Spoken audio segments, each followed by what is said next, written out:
వీడియోని చూసే వాళ్ళందరూ ఫస్ట్ కామెంట్ పెట్టండి, లైక్ చేయండి. ఇదేంటి అంటే జీపీఓ పరీక్షకు రంగం సిద్ధం, త్వరలో విధి విధానాలు ప్రకటించనున్న టీజీపీఎస్సీ కమిషన్ ప్రతినిధులతో రెవెన్యూ అధికారుల చర్చలు. 10,941 పోస్టులకు 6,120 అప్లికేషన్లు మాత్రమే. స్క్రీనింగ్ టెస్ట్ మాదిరిగానే ఎగ్జామ్, ప్రశ్నలు ఎలా ఉండాలనే దానిపై డిస్కషన్. ఈ జీపీఓ ఎగ్జామ్కి అయితే దీనికి ఎగ్జామ్ ఉంది కదా, మరి ఆ ఎగ్జామ్ అయితే ఎట్లా ఉంటుంది అని ఇవ్వడం జరిగింది. గ్రామ పరిపాలన అధికారుల నియామకం కోసం నిర్వహించనున్న ఎగ్జామ్పై టీజీపీఎస్సీ త్వరలో విధి విధానాలు ప్రకటించనున్నట్లు తెలిసింది. గ్రామ పాలన అధికారులుగా పనిచేయడానికి ఆసక్తి ఉన్న ప్రభుత్వం పూర్వపు వీఆర్ఓల నుంచి దరఖాస్తులనైతే స్వీకరించింది. సుమారు 6,120 మంది అప్లై చేశారు.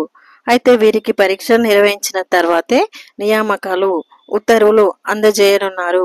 ఎగ్జామ్ నిర్వహణపై రెవెన్యూ ఉన్నతాధికారుల టీజీపీఎస్సీ ప్రతినిధులతో పలుమార్లు చర్చించారు.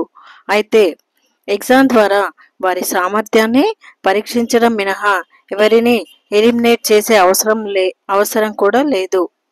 రాష్ట్ర వ్యాప్తంగా 10,941 జీపీఓ పోస్టులకు 6,120 అప్లై చేసుకున్నారు. ఈ క్రమంలో ఎలిమినేషన్ ప్రక్రియ ఉండదని అధికారులు భావిస్తున్నారు. కేవలం స్క్రీనింగ్ టెస్ట్ మాదిరిగానే పరీక్ష ఉంటుందన్నారు. ప్రశ్నలు కూడా వీఆర్ఓ విధులకు సంబంధించిన అంశాలపైనే ఉంటాయని క్లారిటీ ఇస్తున్నారు. అయితే ఆ ప్రశ్నలు ఎలా ఉండాలన్న దానిపై చర్చలు నడుస్తున్నాయి. ప్రశ్నపత్రం ఏ విధంగా ఉంటుందనే విషయాన్ని త్వరలోనే ప్రకటించే వీలుందని రెవెన్యూ ఉన్నతాధికారి ఒకరు చెప్పారు.